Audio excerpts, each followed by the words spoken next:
Boa noite a todos os nossos amados irmãos que vivem alegres pensando no bem.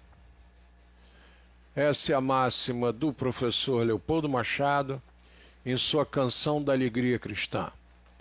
E nós estamos aqui desse prédio que aparece na foto do Colégio Leopoldo, prédio onde residiu o professor Leopoldo Machado, e que é um prédio de 1921. Esse prédio que aí está, o ano que vem estará completando 100 anos de existência. Então nós que somos uma nação que não gosta muito da memória, eu achei melhor colocar esse prédio para vocês, para que vocês pudessem ver essa foto linda que foi tirada pelo nosso querido amigo Antônio Bernardes, que já não está mais entre nós, e que para mim virou uma foto bem significativa, porque o ano que vem estará completando 100 anos. É um dos pouquíssimos prédios centenários da cidade de Nova Iguaçu, e que nós tratamos com muito carinho. Queria dizer a vocês que aquele toldo que ali está ao lado, azul, ele não é original, ele descaracteriza o prédio. Concordo. Existem críticos mais ferrenhos, mas aquele toldo, ele hoje protege a nossa janela, porque nós tivemos ali alguns problemas com a madeira, com a chuva que penetra naquele pedaço. Então, infelizmente, nós tivemos que colocar o toldo. Mas já estamos providenciando recuperar a varanda original desse prédio. É que nesse momento de pandemia a gente não sabe como as coisas ficam. Nós ainda não fizemos, mas com certeza faremos. Isso aí vocês podem ficar tranquilos. E reestruturando a foto original. E, obviamente, pela foto original, a gente coloca o prédio como ele era. Tá bem, excelências que nos acompanham e que vem esse nosso trabalho de busca da história de nossa região.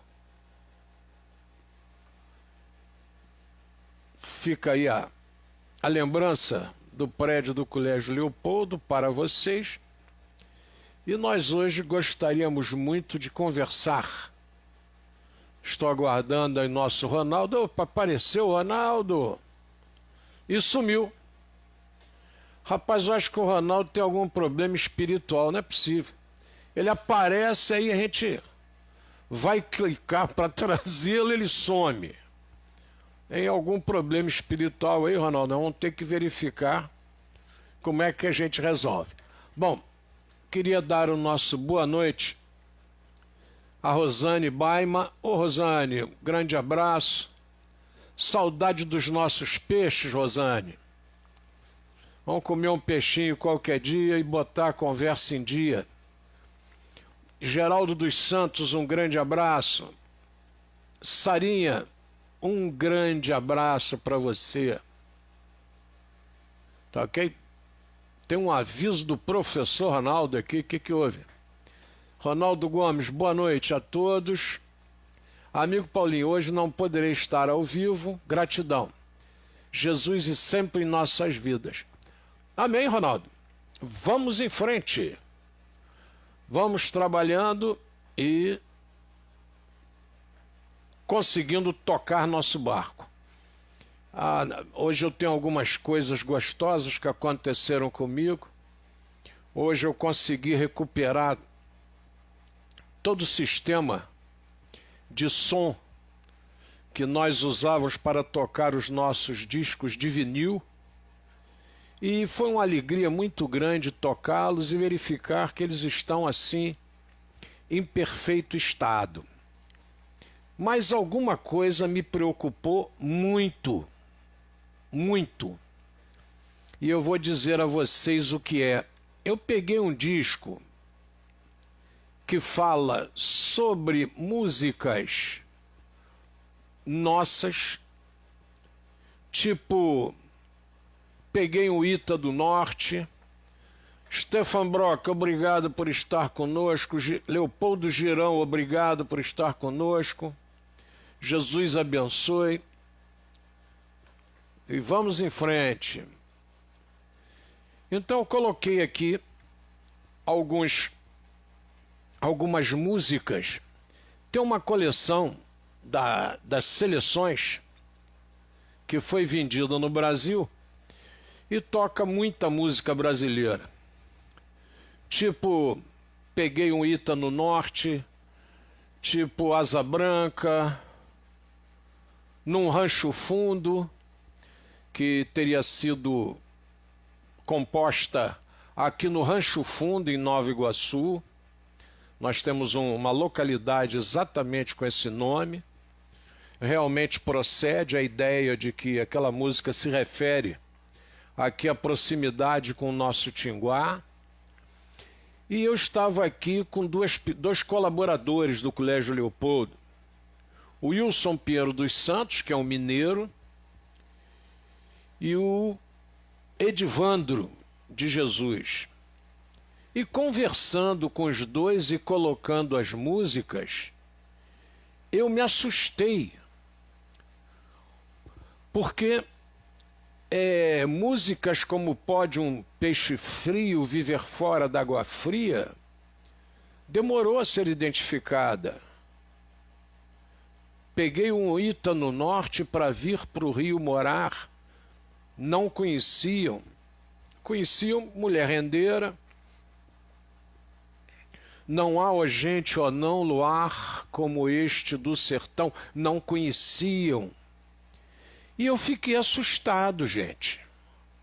Fiquei muito assustado. O Wilson tem 50 anos, o Edivando tem 40, mais ou menos. Quer dizer, essas músicas se apagaram da cabeça desses jovens. Aí eu coloquei alguns sucessos mais antigos, da etiqueta Som Livre, mas só musicados. Músicas como Rio que Morar no Mar, Balança Toda pra Andar, que é o Balanço Zona Sul, não é? Balança toda pra andar, balança até pra falar. Então, músicas gostosíssimas, e eles não se lembravam. Eu vou daqui para frente assumir um compromisso. Vou começar a utilizar essas músicas, deixar em off, algumas tocando, para que as pessoas possam conhecê-las. Aí me surpreendeu porque eu coloquei um vinil dos Beatles e a primeira faixa do lado A é Twist and Shout. E os dois reconheceram na hora. Nós estamos com algum problema de informações e nós temos que vencer esse problema. Aí, quando eu coloquei, não lembro agora qual foi a música, eles se lembraram, porque o Zezé de Camargo e Luciano haviam regravado. Olha que situação complexa que nós brasileiros estamos vivendo. A cultura externa está chegando, a cultura interna vai se apagando, nessa região, claro que no interior não, e nós vamos perdendo espaço de nossa cultura. E isso muito nos preocupa. E nós temos que acordar para esses aspectos. Por favor, vou pedir a vocês muito que sempre divulguem o que tem de melhor nosso para informar a outros. Mostrei para vocês um prédio que completa 100 anos, não é tombado pelo município, e para minha surpresa, o Lar de Joaquina, que é de 1932, é tombado. Qual seria o critério? É porque a construção é bonitinha? Nós temos que ter um critério. E, obviamente, idade tem que ser um critério importante. Uma residência onde o primeiro educador de uma escola regular e oficial, não é o primeiro educador da região, não. É o primeiro educador de uma escola regular e oficial, que é o professor Leopoldo Machado Moro, tem uma importância histórica. Não podemos abrir mão disso. Tá? Então, por favor, vou pedir a vocês com muito carinho que a gente comece a modificar alguns hábitos, algumas ideias que nós possuímos com relação à nossa cultura e que comecemos a observar se as pessoas conhecem aquilo que nós temos o hábito de conversar. Porque, de repente, as coisas vão se perdendo e talvez por isso nós tenhamos aí indivíduos simpáticos ao nazismo, simpáticos ao fascismo. De repente, nós vamos ter esses fenômenos, exatamente porque nós não nos preocupamos em informar os mais jovens. Tá ok, excelências? Muito bem. Rosane Baima aí está, quando eu falei no peixe, ela falou, oba, boa noite do Anderson Alex, boa noite a todos, obrigado Anderson, Jesus abençoe. Vamos em frente, Leopoldo Girão eu já falei, vamos seguindo. Eu queria agradecer a aluna Lara, que ficou ontem conosco, e a cada assunto que eu falava, ela já mandava a resposta do assunto. Eu queria informar vocês que isso é uma característica da escola, do Colégio Leopoldo. Aqui o aluno fala pouco, quem fala muito, o aluno fala pouco não, perdoe. O professor fala pouco, o aluno fala muito. Então eu peço que eles estudem e nos repassem aquilo que eles aprenderam. Fica um processo muito mais fácil de ser discutido. Esse processo o grande Sócrates já usava e Harvard utiliza direto. O aluno explanando e o professor falando pouco e só fazendo pequenas correções. Muito bem, vamos ao nosso assunto de hoje. Eu estou aqui com um indivíduo simpático para alguns, antipático para outros, que eu já vou mostrar a vocês. Nas datas de hoje do nosso jornal O Sul, que é o jornal que eu consulto para fazer a nossa pesquisa, ele coloca o seguinte: em 1764, a Companhia de Jesus é proibida na França. Repetindo, a Companhia de Jesus para de funcionar na França. Aí nós perguntamos qual será o motivo que fez com que a Companhia de Jesus fosse impedida na França. O que é a Companhia de Jesus? Como é que ela começa? Como é que ela se situa? E aí a gente vai aqui na internet e fica muito fácil observar alguns aspectos. Não é? Vamos ver aqui uma fotografia interessante.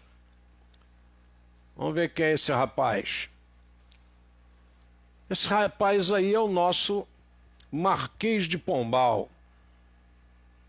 Tá?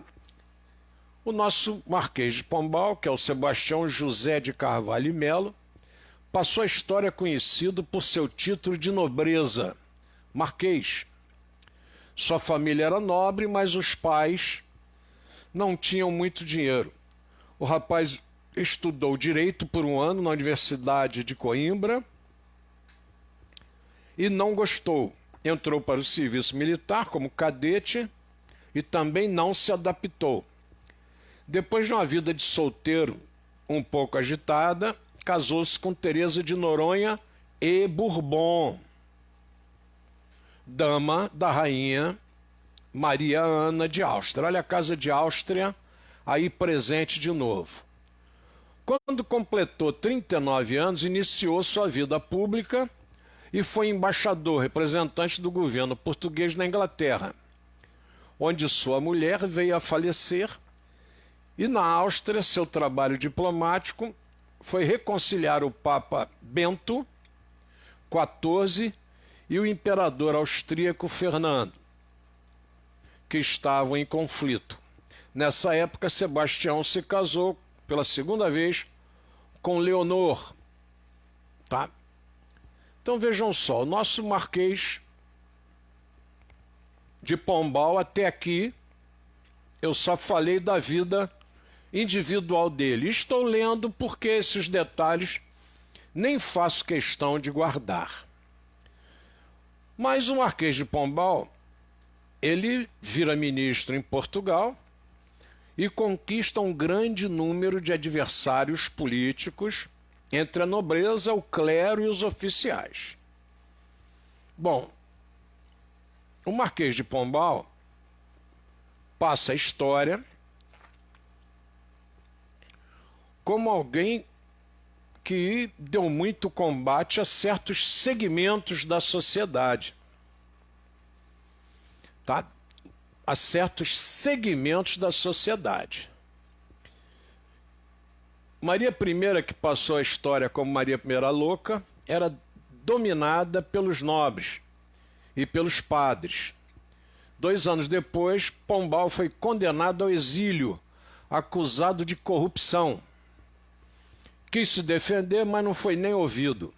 A rainha fez publicar uma decisão dizendo que perdoava o Marquês por seus crimes e como ele era doente e idoso, não se exigiria que ele saísse do país. Essa atitude desgostou Pombal, os crimes não haviam sido provados e ele prestara muitos serviços ao reino. Retirou-se para seu palácio, onde ficou até morrer aos 83 anos. Tá? Vejam só. Aí, por que eu toquei na questão do Marquês de Pombal? Porque não tem como falar na questão da Companhia de Jesus, não falar nos jesuítas, sem tocar nessa figura, que também entrou em choque com os maçons. Tá? O Marquês de Pombal também entra em choque com a maçonaria. A maçonaria, por ser uma sociedade secreta, onde os seus seguidores não devem gravar, registrar, não devem fazer nada que torne público que eles são maçons. E hoje eu fico até assustado. O camarada bota triângulo no carro dele, bota triângulo dourado enorme, faz questão de se intitular como maçom. E a gente vai aqui pertinho, em Portugal, do outro lado do Atlântico, e é exatamente o contrário. Lá o indivíduo passa sem ser notado como maçom. Quer dizer, ele trabalha, é um homem livre de bons costumes, e não fica se identificando toda hora como tal, como um processo até aparentemente de vaidade de ser. Mas se vive dizendo que o é porque não é. Há uma música que chama-se O Canto de Ossanha. O homem que diz sou não é, porque quem é mesmo é não sou. Então vejam só, como é que é a característica do indivíduo que não precisa estar dizendo para todo mundo que é. Ele exerce a função e vai em frente, vai seguindo. Não precisa ficar fazendo apologia pessoal daquele aspecto. Muito bem. Eu mostrei que a Companhia de Jesus foi fundada por Inácio de Loyola, que depois vira santo, é canonizado. Vira Santo Inácio de Loyola. E começa a criar a chamada eminência parda da igreja, que são os jesuítas. E os jesuítas começam a fazer perseguições seríssimas em várias partes do mundo. Isso teria sido um dos motivos da França ter rejeitado a figura da Companhia de Jesus. Óbvio, não podemos utilizar a religião, a fé, para que possamos intimidar os nossos inimigos ou aqueles que nós não temos controle. Qual era a assertiva de Júlio César? Dividir para governar. Dividir para governar. A Companhia de Jesus não dividia. Ela colocava o clero ao lado do Estado contra certos segmentos da população. Então, obviamente, ela criava dificuldades sérias para o governante. O governante já tem suas dificuldades, ele não precisa de ninguém criando mais dificuldades para ele. Porque aí só atrapalha. Obrigado, Luiz Carlos Bittencourt, está conosco. Eu dizia a vocês o quê? Que Júlio César achava que devia dividir para governar.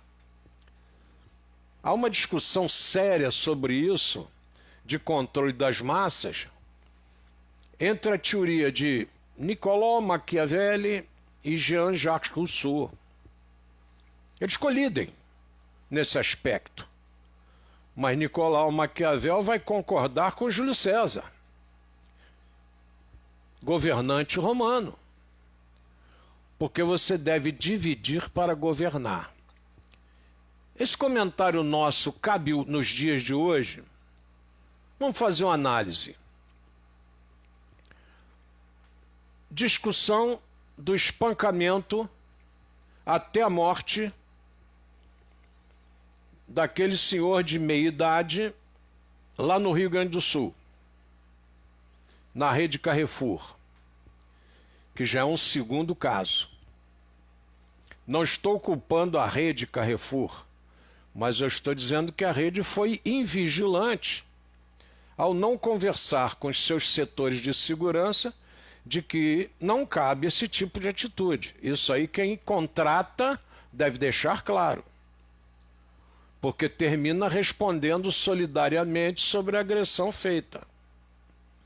Ainda mais que foi feita nas suas dependências por contratados por eles. Olhem que situação interessante. Tanto que a Advocacia Geral da União já chamou o Carrefour, a Advocacia, perdoem, do Estado do Rio Grande do Sul, já chamou o Carrefour à responsabilidade. E também a empresa de segurança. Pediu, se não me falha a memória, uma indenização de 200 milhões. Não está pedindo a indenização para quem morreu, porque o processo, aquele processo de indenização deve ser movido pela família. Mas ela pediu um ressarcimento de danos à sociedade para que tal fato não se repita. São ações distintas. Então vocês vejam só. Ah, mas você estava falando de dividir para governar, é a mesma coisa. Quando um marido espanca a mulher até a morte, aí vai um grupo para a rua para dizer o não contra a violência contra a mulher. Aí alguém do grupo pertencente ao arco-íris, ao grupo do arco-íris, é espancado até a morte. Aí vão os LGBTs para a rua para discutir a violência contra gays, contra lésbicas, etc. Espanca-se um negro e vai outro grupo para a rua discutir a violência contra o negro. Excelências, vocês estão cumprindo a máxima dos governantes do passado, ditadores, que diziam que é preciso dividir para governar. Ora, dividir para governar quer dizer que a violência contra o negro é uma violência, a violência contra a mulher é outra violência, a violência contra a criança é outra violência. Gente, a palavra violência está em todos os momentos. É preciso que esses grupos se unam no não à violência. Senão, vocês estão cumprindo as máximas de ditadores do passado e mandamentos de pensadores do passado, como é o caso de Nicolau Maquiavel. Vou repetir isso sempre aqui, porque eu acho que é igual aquele passarinho, né? O pássaro que vai apagar o incêndio da floresta com a gotinha d'água que ele carrega no bico. Eu vou ficar aqui no mesmo papel, fazendo a minha parte. Mas é preciso que nós tenhamos uma discussão da violência. Não importa contra quem. É uma discussão do não à violência. Esse negócio de abordagem truculenta, esse negócio de bateu, levou, isso aí ficava muito legal naqueles filmes do Velho Oeste. Tá? Principalmente naqueles cowboys espaguete que eram produzidos na Itália e que tinham atiradores de elite. Aliás, dizem os historiadores americanos que o cinema tem infinitamente mais desafios entre cowboys do que na realidade em todo o oeste americano. Eles pegaram uma situação que era especial e transformaram numa situação corriqueira, o que não é verdade. Mas ali é o mundo do cinema, e no mundo do cinema cabe tudo. Mas é preciso que os indivíduos que se dirigem ao cinema e depois saiam, se lembram de que aquilo ali é uma obra de ficção. Aquilo não é uma obra que represente a realidade. Essa época que nós vivemos da Companhia de Jesus, a Companhia de Jesus estava imbuída de que a religiosidade que ela era portadora e que deveria levar a todos os lugares era a salvação da humanidade. Esse era o pensamento dos padres jesuítas da Companhia de Jesus. Eu não estou aqui julgando ninguém, eu estou aqui comentando com vocês fatos históricos. O Brasil recebe vários jesuítas. E eles chegavam tão imbuídos dos seus deveres que o padre José de Anchieta vem para o Brasil menor de idade. Vem para cá para poder desenvolver um trabalho de catequese com os índios. Olha só como é que não dá para se ficar falando só mal de alguma coisa. O padre José de Anchieta é um jesuíta. O padre Manuel da Nóbrega é um jesuíta. José de Anchieta chega ao Brasil, não sabe nada de linguagem tupinambá, não sabe nada das linguagens dos grupos Ges-Otapuias, que tinham a pronúncia mais gutural, que habitavam o interior, mas aprendeu. Escreveu a primeira gramática tupi-guarani da língua portuguesa. Então ele imprimiu a primeira, né? Porque nós já tínhamos o João Gutenberg trabalhando firme na imprensa. E o nosso Zé de Anchieta, num trabalho simplesmente de fé, edita uma gramática. Olha o carinho desse indivíduo para fazer a catequese, olha a dedicação. Isso é um testemunho de fé. Agora, se o Marquês de Pombal trabalhava ao contrário, se Santo Inácio de Loyola trabalhava de outra forma, é outra discussão. Eu estou dizendo as consequências dos jesuítas, porque aqueles que eram filiados à Companhia de Jesus eram chamados de jesuítas e o hábito usado por eles era negro. Isso é importante que a gente ressalte. Rosane Ribeiro, muito obrigado por estar aí conosco. Jesus abençoe. Rosane Baiman nos lembra que falta união no sistema. O Ronaldo Gomes nos diz que esse bate-papo é muito oportuno e esclarecedor. E o Anderson Alexi nos diz que sim, que concorda. O Leandro Magalhães está assistindo. Grande abraço ao Leandro Magalhães. Muito bem. Continuando aqui o nosso bate-papo. Essa é a Companhia de Jesus. E por algumas arbitrariedades ela é proibida na França. Eu vou daqui a pouco conversar com vocês, hoje não, mas amanhã, sexta-feira, talvez a gente converse sobre o que se fez de mal ao próximo em nome de Deus, naquele determinado momento.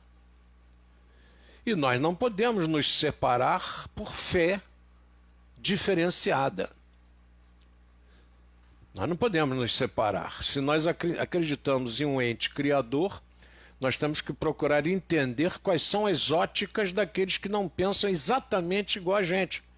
Porque às vezes são pequenas nuances só de entendimento. Enquanto nós ficarmos com esse papinho de cada um discutir a sua violência, quer dizer, eu só trabalho pela violência que atingiu o grupo que eu faço parte. Se não atingir o grupo que eu faço parte, eu não participo do movimento. Enquanto nós ficarmos assim, nós não vamos a lugar nenhum. Não sou eu que estou falando. Jesus deixa bem claro para a gente que quem não ajunta, espalha. Então, se cada um prega a sua ideia própria, não quer nem discutir a ideia do outro, nós vamos ficar compartimentados. E cada um vai brigar no seu compartimento e não vamos fazer um todo nunca. Hoje uma aluna dava uma aula espetacular sobre a proclamação da República e sobre os fatores que levaram o Brasil a ter a proclamação da República. E apresentou um quadro para nós, via internet, de uma pintura que representava a proclamação da República, tendo à frente o Marechal Deodoro da Fonseca. Belíssimo quadro. E eu perguntava para ela, tem alguma coisa errada nesse quadro, o que está faltando? E ela, professor, está faltando gente, está faltando povo. Olhem a ótica da aluna, já é o senso crítico da aula funcionando. E ela dizendo, está faltando povo, não tem povo nessa foto. Ora, se não tem povo na foto, a proclamação da República não teve nada a ver com o povo. O povo não foi um elemento partícipe daquele movimento. Só tem canhão e soldado em volta do paço, do palácio ali do Casfaru, ou Farux, né, quem quiser pronunciar o X. Então ali só tem militar. O povo, quando descobre que o Brasil é uma república, Dom Pedro já nem estava mais dentro do Brasil, já havia embarcado para a Europa. Nós não podemos pertencer a um grupo de alienados. Nós temos que pertencer a um grupo pensante.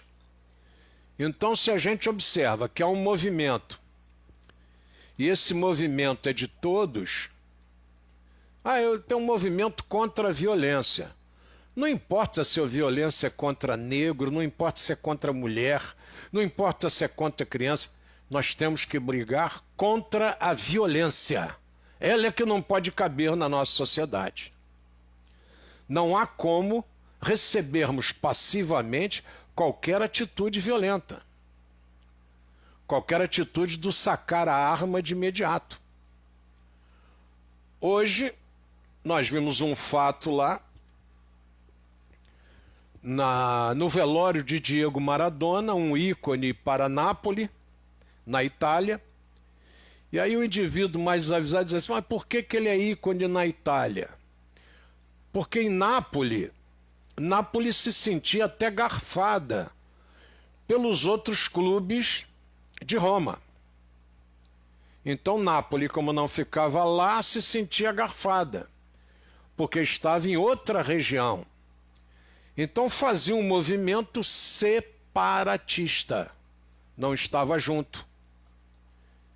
E como Diego Maradona chegou em Nápoles e eles não ganhavam nada e começaram a ganhar títulos, então o prefeito lá de Nápoles, se não me falha a memória, se eu estiver falando errado vocês me corrijam, tirou o São Paulo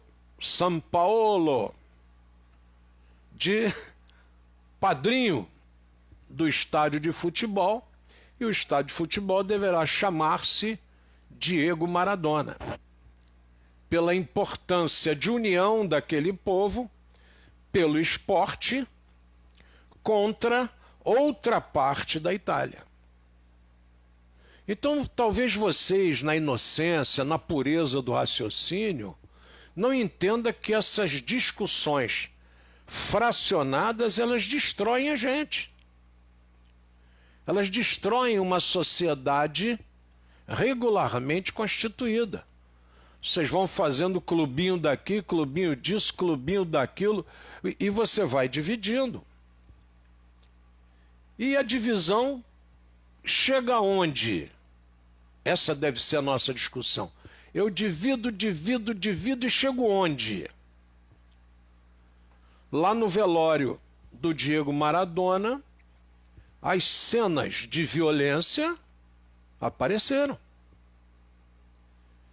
Quer dizer, há um óbito de um ícone daquela região, um indivíduo que inegavelmente foi um grande jogador de futebol, e a família resolve não estender a visitação para o dia seguinte, interrompe, resolve sepultar hoje. A multidão que queria pelo menos passar em frente ao corpo de Diego Maradona se sente traída. E aí a gente tem mais um princípio de tumulto sério, o que obriga inclusive a retirada do caixão do Diego Maradona para uma sala mais dentro da Casa Rosada, que é a casa oficial do governo argentino. Se é o momento de eu prestar o meu pranto de dor e sofrimento com relação à morte de alguém, como é que esse meu sentimento de sofrimento e de pranto, de prantear aquela morte, eu transformo num ato de violência? Porque a sociedade está imbuída da violência de qualquer maneira. E nós temos que trabalhar muito para quebrar essa vibração que está se alastrando de novo por todos os lugares.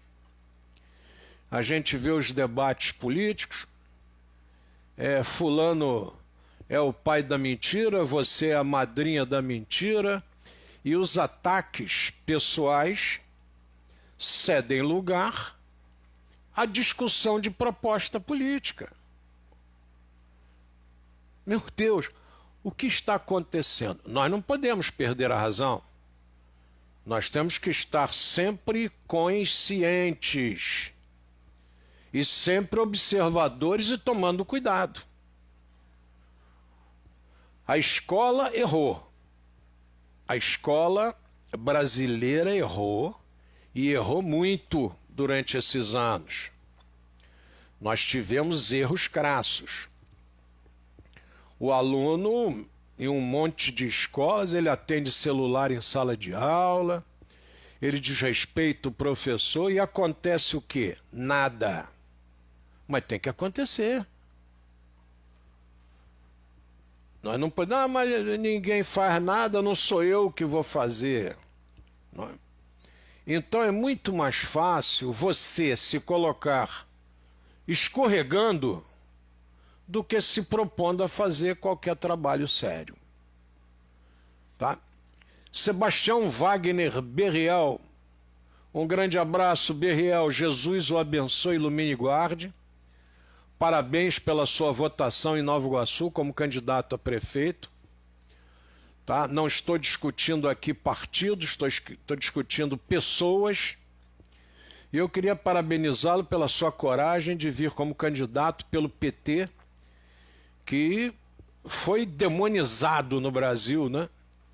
E nos surpreende ainda, nós temos alguns lugares em que o PT aparece bem ainda. O PT era para perder tudo. Porque do jeito que o PT apanhou, era para perder tudo. E realmente não foi o que aconteceu. Ele perdeu espaço, mas todo mundo perdeu. Só ganha espaço quem começa agora. Só que o indivíduo começa agora, mas pode perder na próxima, é óbvio. E graças a Deus que o pessoal perde espaço e outros ganham. Porque senão a política se transformaria num monólogo insustentável, né? Seria só uma parte sempre ganhando. E muita honra em você ter me convidado para ser seu vice-prefeito. Eu achei que não era a hora de eu ser candidato agora, mas muito obrigado pelo seu convite. Estou dizendo isso aqui de público. Não foi só você que fez esse convite, mas você foi o primeiro que veio ao Colégio Leopoldo me convidar.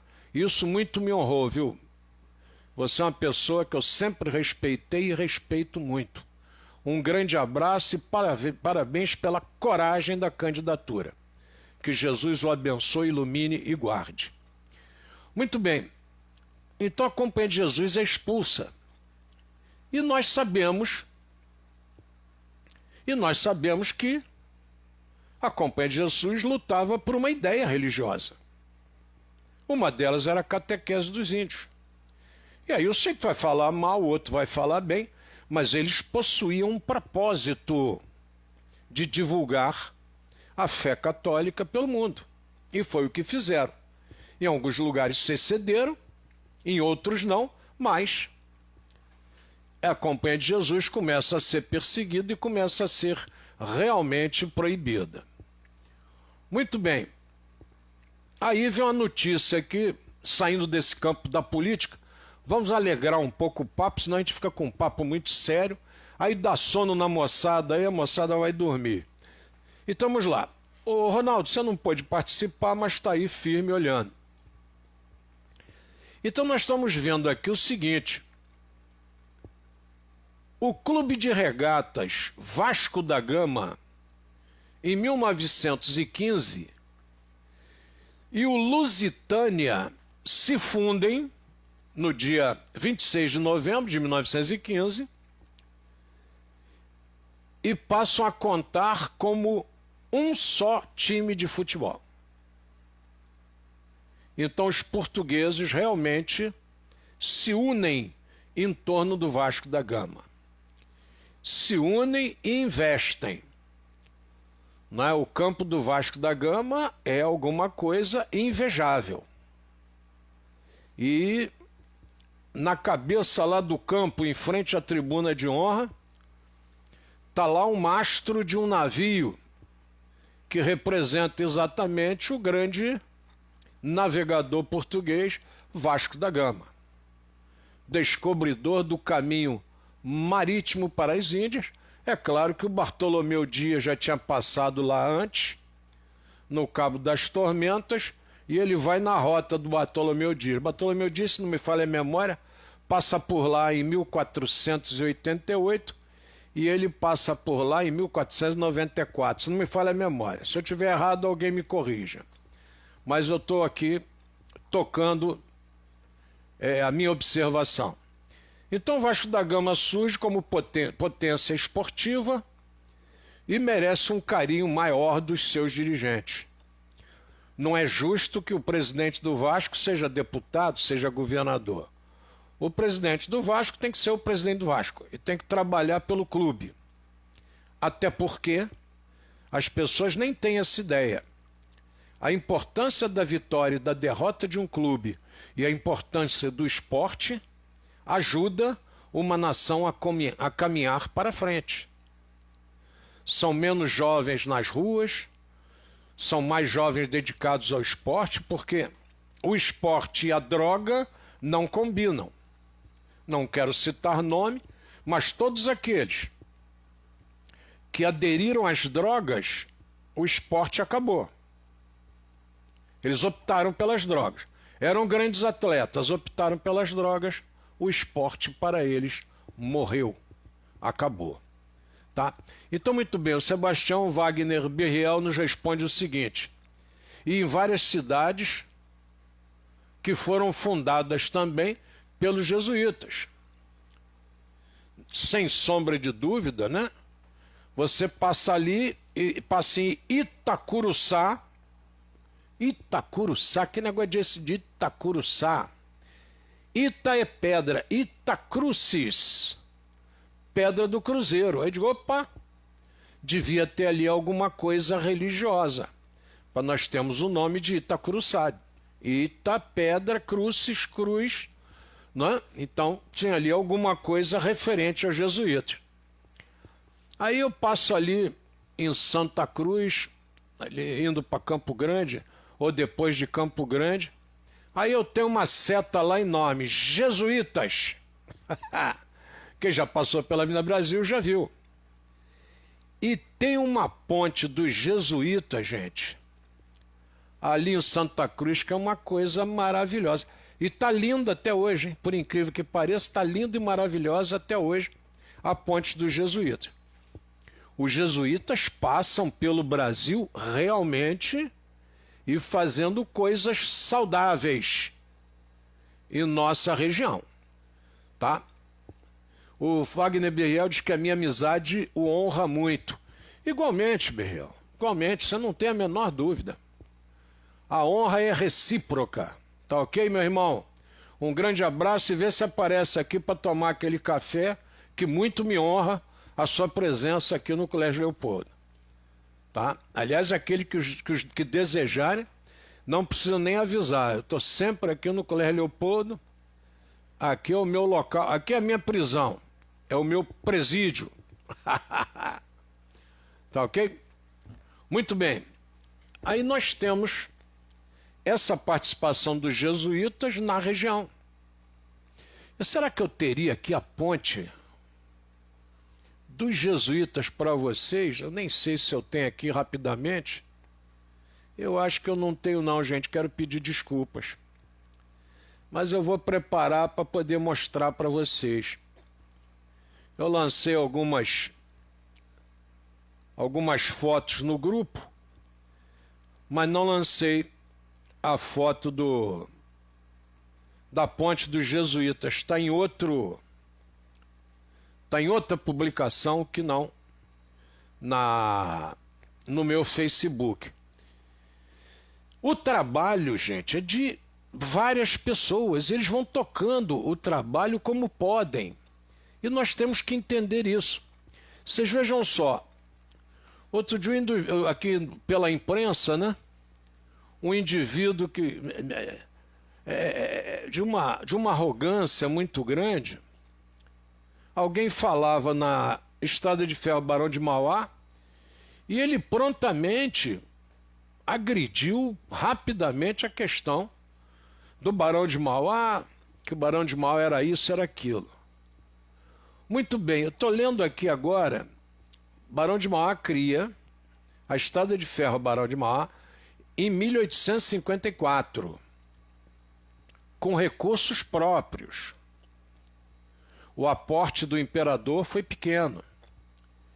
E eu estou lendo aqui nas datas e que em 26 de novembro de 1884, após ter liquidado as dívidas com os seus credores, o Barão de Mauá recebe a carta de reabilitação de comerciante. Que loucura, hein? Ele vai à falência por causa da história do Barão de Mauá e volta por cima. Espetáculo, gente. E volta por cima. Tá? Michel de Almeida está assistindo. Obrigado, Michel, pela honra de estar conosco. Berriel mandou aqui no Facebook a Ponte dos Jesuítas. Colocou aqui para nós, quem quiser acessar. Obrigado, Berriel. Já informou para nós a Ponte dos Jesuítas ali em Santa Cruz. Então o Barão de Mauá se reabilita e vou dizer mais a vocês. E ainda empresta dinheiro para o Paraguai que estava quebrado. Com a campanha da Guerra do Paraguai quebrou o Paraguai. E o Barão de Mauá ainda empresta dinheiro para a reabilitação do Paraguai. Olha como é que a história é interessante. O Barão de Mauá ajuda o Paraguai, a Argentina não gosta da gente, porque nós invadimos a Argentina. Tanto que Dom Pedro II perder o trono, a primeira nação do mundo que reconhece bate-palma é a Argentina. Para ela era ótimo o Brasil não ter um grande governante naquele momento, porque Dom Pedro II respondeu à agressão com agressão. Tá? Não ficou quieto com a agressão argentina, nós, no sul do Brasil. Muito bem. Luiz Carlos Favro, doutor Luiz Carlos, um grande abraço para Vossa Excelência. É uma honra tê-lo conosco. Também ex-aluno do nosso Colégio Leopoldo, que muito nos honra. Grande Leandro Paura, grande abraço, Leandro. Jesus o abençoe, ilumine e guarde. Família que eu tenho o maior respeito, inclusive porque é o único português, Leandro, que eu conheci, se não me falha a memória, é o seu avô, cujo nome era Manuel Joaquim. Então, o nome dele era Manuel Joaquim, acabou o nome, era Manuel Joaquim. Teve um armarinho aqui do outro lado, em frente ao Colégio Leopoldo, lá do outro lado da linha. Seu Manezinho, benquisto por todo mundo.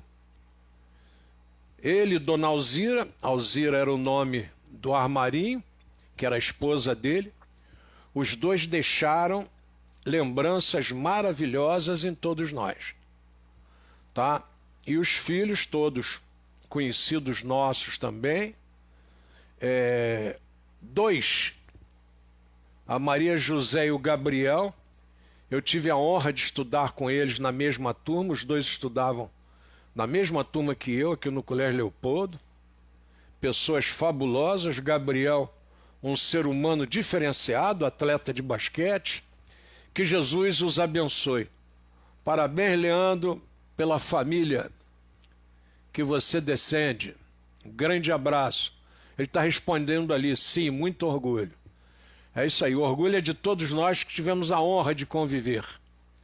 Tá, às vezes eu saí aqui do colégio só para conversar com o seu Manelzinho do outro lado, ou jogar dama com ele, que era difícil ganhá-lo, hein? E se eu ganhasse uma vez, rapaz, ele ficava preocupado e queria jogar de novo até me vencer. Para você ver como é que eu lembro do seu Manelzinho. Grande abraço, Leandro, Jesus abençoe. O nosso Berriel nos dá informação. Obrigado, Berriel. E a gente continua aqui firme nessas orientações que são importantes. Em 1917, na Primeira Guerra Mundial, a segunda divisão do Corpo Expedicionário Português assume a sua responsabilidade do setor português na frente. Então a gente, quando fala de guerras, a gente não tem muita noção de Primeira Guerra Mundial. A gente às vezes não entende que a Segunda Guerra Mundial, Hitler a provoca por consequência da insatisfação que os alemães ficaram por conta da primeira. Os alemães se sentiram roubados, se sentiram humilhados, e o Hitler entra nessa divisão, só para a gente fechar o nosso assunto de hoje. O Hitler entra nessa divisão e une o povo nesse ideal de uma Alemanha maior, de uma Alemanha mais unida e poderosíssima. E o povo embarca e foi a tragédia que foi. E o mais belo disso tudo é que o povo alemão hoje tem a plena consciência dos males causados ao mundo. Então não fica querendo apagar vestígios, não. Está lá.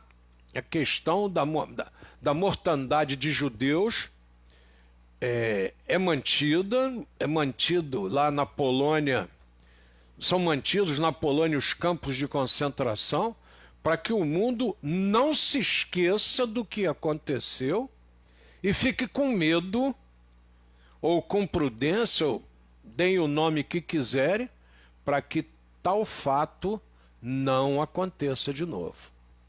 Mas o mais belo é que eles têm a humildade de entender o mal que foi feito e permanecerem vigilantes para que tal mal não volte a acontecer. Pena que outras nações não têm esse poder de vigília. Mas é bom que vocês que discutem aqui com a gente no Reflexões ajudem a informar essas coisas. Muito bem.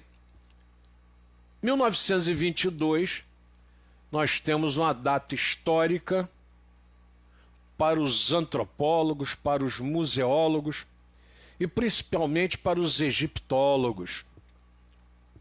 É aberto o túmulo do faraó egípcio Tutankhamon. Howard Carter torna-se a primeira pessoa a entrar na tumba do faraó em 3.000 anos. Se não me falha a memória, esse faraó, que é um dos mais ricos do Egito, ele morre novinho, ele morre aos 18 anos, se não me falha a memória.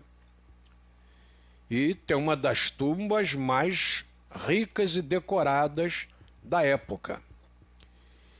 E o Howard Carter, se vocês observarem direitinho, vocês vão ver que, como eu já comentei, o cinema tenta imitar a vida.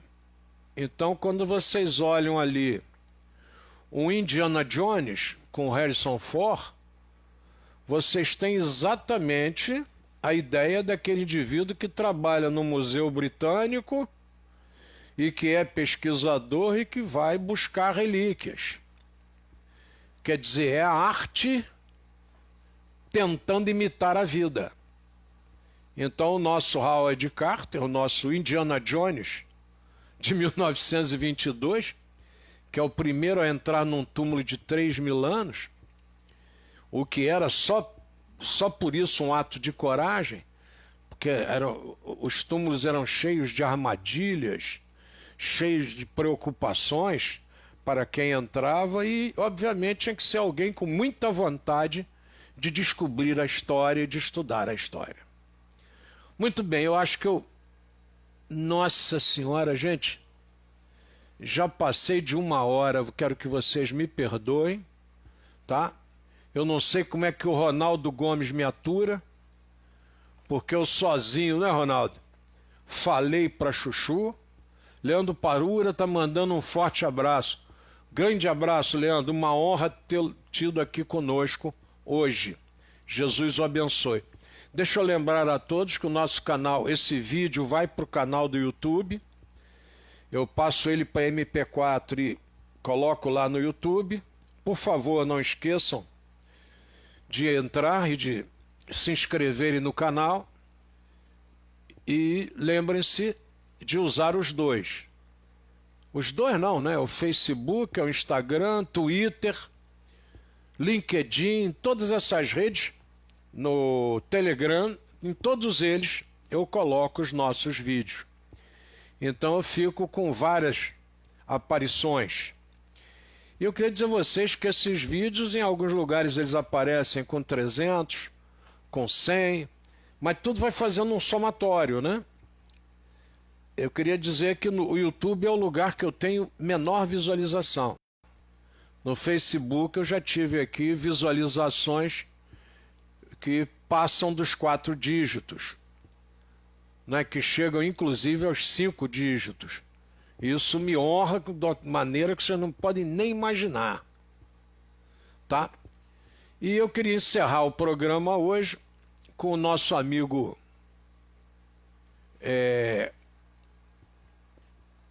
Geraldo Gomes, que está aí assistindo, e mostrar para vocês algo maravilhoso nosso que a gente perde, mas que está no meu Facebook. Tá? Queria mostrar Estrada de Ferro Rio Douro.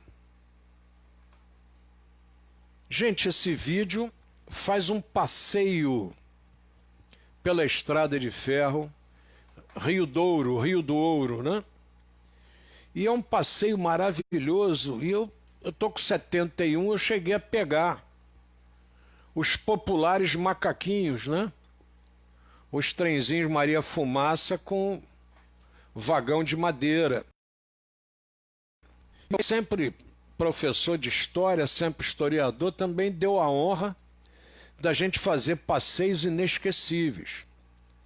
Certa vez meu pai nos levou, sem que a gente soubesse, até Santa Cruz de la Sierra, de trem, passando pelo Pantanal.